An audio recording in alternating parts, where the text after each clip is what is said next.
You are heartily welcome to our Vallalar.net website and YouTube channel. We are here to enrich our knowledge through discussion. Question everything to attain the truth.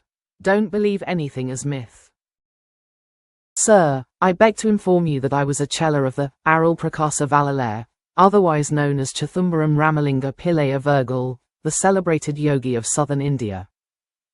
Having come to know that the English community, as well as some Hindus, entertain doubts as to the existence of the Mahatmas, adepts, and as to the fact of the Theosophical Society having been formed under their special orders. And having heard, moreover, of your recent work, in which much pains are taken to present the evidence about these Mahatmas pro and con, I wish to make public certain facts in connection with my late revered Guru. My belief is that they ought effectually to remove all such doubts, and prove that Theosophy is no empty delusion, nor the society in question founded on an insecure basis. Let me premise with a brief description of the personality of and the doctrines taught by the above-mentioned ascetic, Ramalingam Pillay. He was born at Maratho, Chithumbaram Taluk, South Arcot, Madras Presidency. He came to live at Madras at an early period of his career, and dwelt there for a long time. At the age of 9, without any reading, Ramalingam is certified by eyewitnesses to have been able to recite the contents of the works of Agastya and other munis equally respected by Dravidians and Aryans. In 1849 I became his disciple, and, though no one ever knew where he had been initiated, some years after, he gathered a number of disciples around him. He was a great alchemist. He had a strange faculty about him, witnessed very often, of changing a carnivorous person into a vegetarian. A mere glance from him seemed enough to destroy the desire for animal food. He had also the wonderful faculty of reading other men's minds. In the year 1855 he left Madras for Chidambaram, and thence to Vallalar and Karanguli, where he remained a number of years. Many a time, during his stay there, he used to leave his followers, disappearing to go no one knew whither, and remaining absent for more or less prolonged periods of time.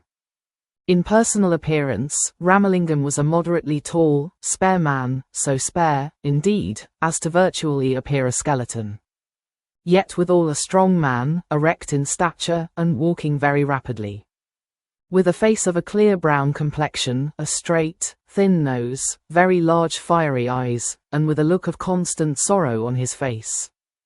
Toward the end he let his hair grow long, and, what is rather unusual with yogis, wore shoes.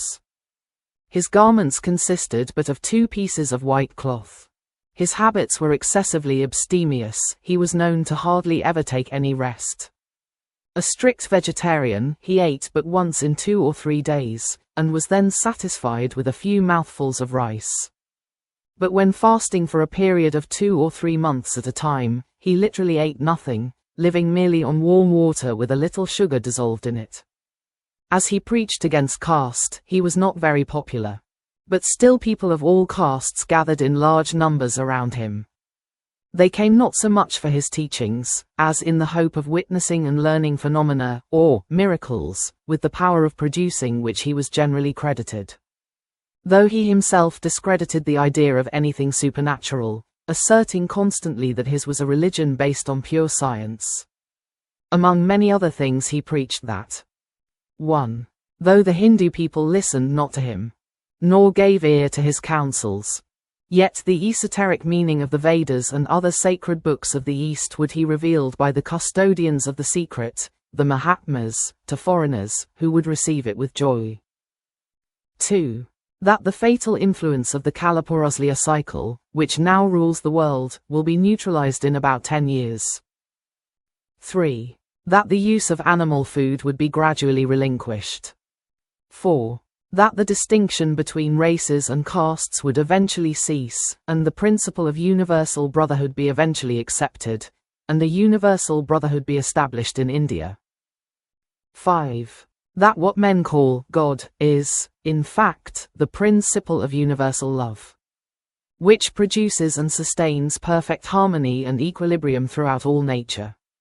6. That men, once they have ascertained the divine power latent in him, would acquire such wonderful powers as to be able to change the ordinary operations of the law of gravity, and see. In the year 1867, he founded a society under the name of Sumarasa Veda Sanmarga Sangam, which means a society based on the principle of universal brotherhood, and for the propagation of the true Vedic doctrine. I need hardly remark that these principles are identically those of the Theosophical Society. Our society was in existence but for 5 or 6 years, during which time a very large number of poor and infirm persons were fed at the expense of its members. When he had attained his 54th year, 1873, he began to prepare his disciples for his departure from the world. He announced his intention of going into Samadhi. During the first half of 1873 he preached most forcibly his views upon human brotherhood. But, during the last quarter of the year, he gave up lecturing entirely and maintained an almost unbroken silence.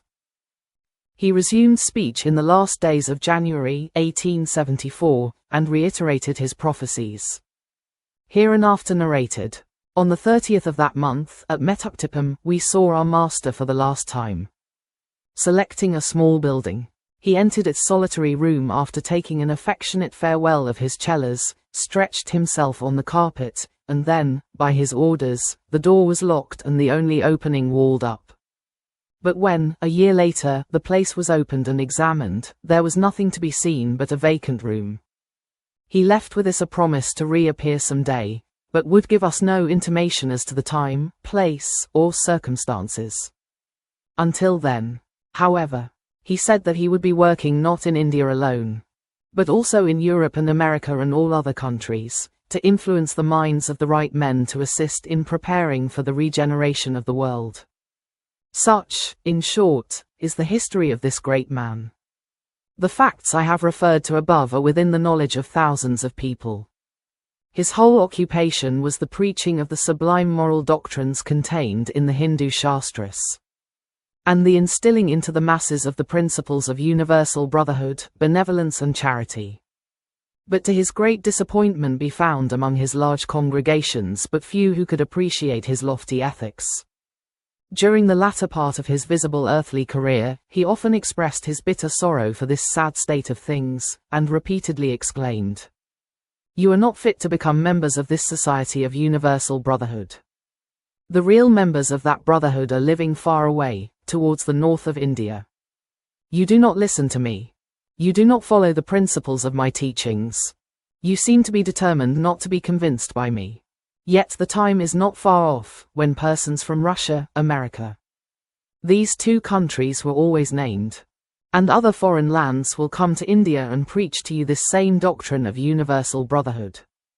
Then only will you know and appreciate the grand truths that I am now vainly trying to make you accept.